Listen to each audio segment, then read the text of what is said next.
Pessoal, bom dia, boa tarde, boa noite, que o tio Léo com vocês, a dona série na aula de redação e leitura, pessoal. E nós vamos tratar hoje do tema da aula de hoje, é esse aqui, ó, que tá aqui em cima, aqui, calma aí, deixa eu melhorar, aonde, assim, aqui, ó, calma, pessoal, é difícil, pronto, aqui, pronto. Agora deu. Aqui, ó. É esse aqui, ó. Memórias. Memórias não são só memórias.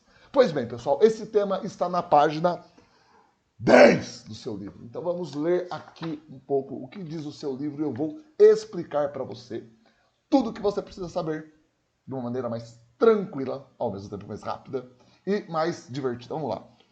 Resumo, compreendendo o texto de memórias. O gênero texto de memórias é um tipo de narrativa pessoal em que o autor relembra e relata episódios significativos de sua vida. Ou seja, pessoal, a primeira coisa que você tem que saber, o gênero de memória, você não vai falar tudo da sua vida. Você não vai contar a sua vida em detalhes. Você não vai contar o que você comeu, quantos gramas de comida, quantos gramas de arroz tinha na colher que você almoçou, quantos grãos de arroz tinha. Você vai contar apenas as suas memórias. O que são as memórias? Você normalmente se lembra fácil dos aspectos mais significativos da sua vida. Então, o gênero memória é isso. É um gênero onde o autor, onde o escritor fala das coisas mais importantes da vida dele. Pois bem, continuando aqui. Diferentemente de uma autobiografia, que tende a cobrir toda a vida de uma pessoa de maneira cronológica, isto é, ao longo do tempo, ao longo dos anos. Olha, quando eu tinha 1 ano, depois quando eu tinha 2, quando eu fiz 2 anos e meio, depois 3, faltando 15 dias para fazer 4, quer dizer, é de maneira cronológica e detalhada.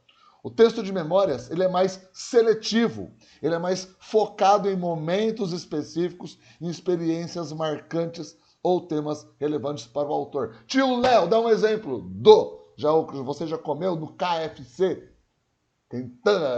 Kentucky Kitchen Fried, é o frango frito do Kentucky, né? Do Kentucky, numa livre tradução grosseira minha. KFC, você já conheceu a história do Coronel Sanders? Não. Era um cara que só deu mal na vida. Aos 65 anos se aposentou, descobriu que o dinheiro dele não dava para pagar nem os remédios, ficou doidão, pensou em se suicidar, mas aí, escrevendo a carta de despedida dele, percebeu que ele poderia ter feito um monte de coisa que ele não fez. E ele pensou, a única coisa que eu faço boa na vida é fazer frango frito. Então, o tio Sanders, Coronel Sanders, entrou no seu carro, colocou as panelas para dentro e saiu pelas estradas dos Estados Unidos para vender a sua receita de frango. Tomou 1000 nãos e tomou um sim.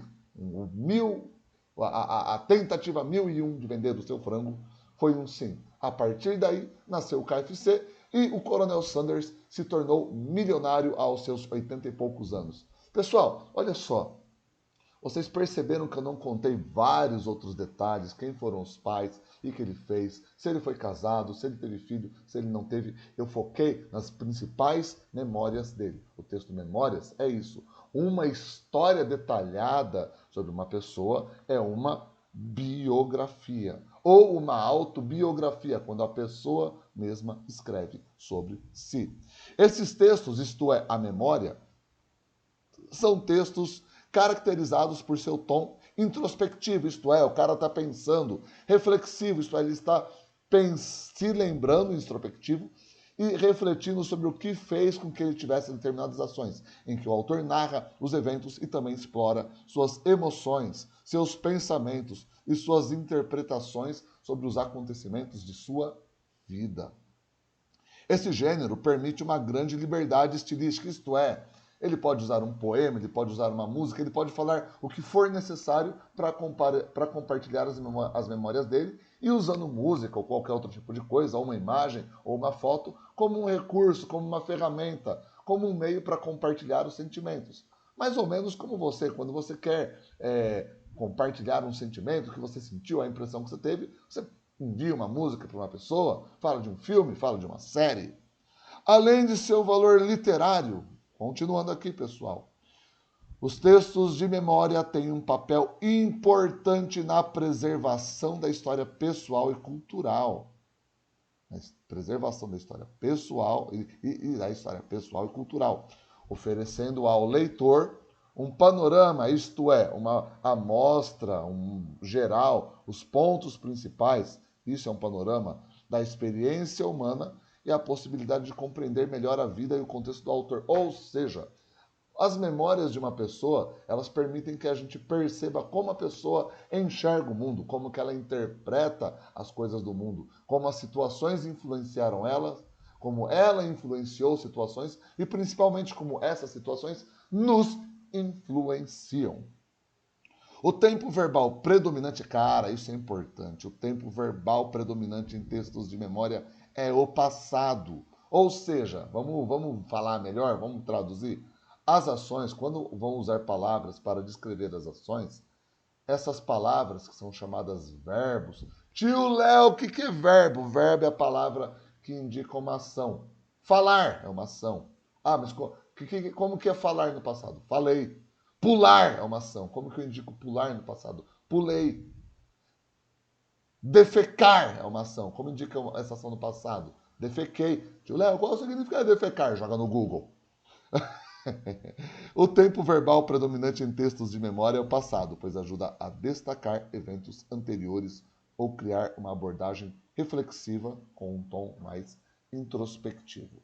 Olha só, pessoal, eu deixei aqui alguns recursos para que vocês deem uma olhadinha. Então, por exemplo, nós temos uma música aí dos Tribalistas e ela traz impressões, ela fala sobre a experiência da infância, pessoas mais velhas falando sobre o passado, lembrando-se dos seus momentos de criança. Então é sobre isso. Escutem essa música e tenham as impressões.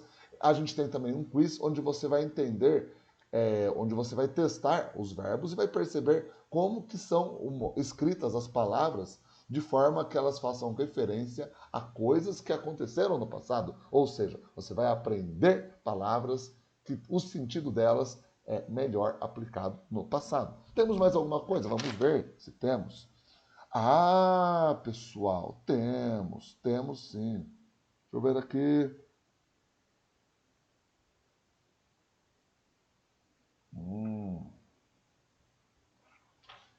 Olha só. Temos alguns exercícios aqui nas páginas 11, podem fazer. Na página 12, podem fazer. Já está aqui também, está aqui em algum lugar, você vai achar aqui os exercícios. E na página 13. Na página 13, pessoal, aqui é o papo sério. Como eu falei para vocês, cara, você tem que aprender, não é só para ser culto, pelo amor de Deus. Você tem que aprender para você mudar de vida. E para você mudar de vida, você tem que prestar um vestibular, você tem que prestar um vestibulinho, você tem que passar alguma prova ferrada que tem por aí. Então nós vamos resolver aqui duas questões, mas para que nós resolvamos duas questões, porque você vai resolver, não eu. Eu vou ler o texto, vou fazer os comentários e aí você vai refletir. Tio Léo, vale nota? Mas claro que vale nota, meu querido. Todo trabalho tem uma recompensa. Se você faz bem o seu trabalho, você ganha nota. E se eu não faço o meu trabalho, ou não fiz o trabalho bem? Aí você já sabe. Mas vamos lá. Página 13, Fulvestre, 1980. Nossa, que coisa antiga, pessoal. Tá fácil, o negócio é mais velho do que eu. Não, não é tão. Vamos lá, Fulvestre, 85. Há algum tempo hesitei se devia abrir estas memórias pelo princípio ou pelo fim. Isto é, pelo começo ou pelo término das memórias. Isto é, se poria em primeiro lugar o meu nascimento ou a minha morte. Suposto o uso vulgar seja começar pelo nascimento, e que ele está querendo aqui suposto o uso vulgar, isto é, o costume é que normalmente se comece a contar uma história da própria vida pelo nascimento. Mas, então, aí ele continua, vírgula, duas considerações me levaram a adotar um diferente método. Ou seja, ele não vai usar o método de você contar a partir do nascimento. Olha só o que o autor fala. E aí ele explica os motivos. As considerações, que são motivos. A primeira é que eu não sou propriamente um autor defunto, mas um defunto autor. O que é um autor defunto? É um autor que é tão ruim, um autor defunto. É um autor que é tão ruim que nem existe. Mas no caso dele, ele é um defunto. O personagem aqui é um morto que está contando as suas memórias. Então ele é um defunto autor. Para quem acampa, isto é, o túmulo, foi outro berço. A segunda é que o escrito, isto é, o texto, a memória, ficaria assim mais galante, ou seja, mais elegante, mais interessante, e mais novo, ou seja, mais inovado. Moisés, que também contou a sua morte, não a pôs no introito, isto é, não a colocou no começo, mas no fim, ou melhor, não colocou no fim, mas colocou no começo.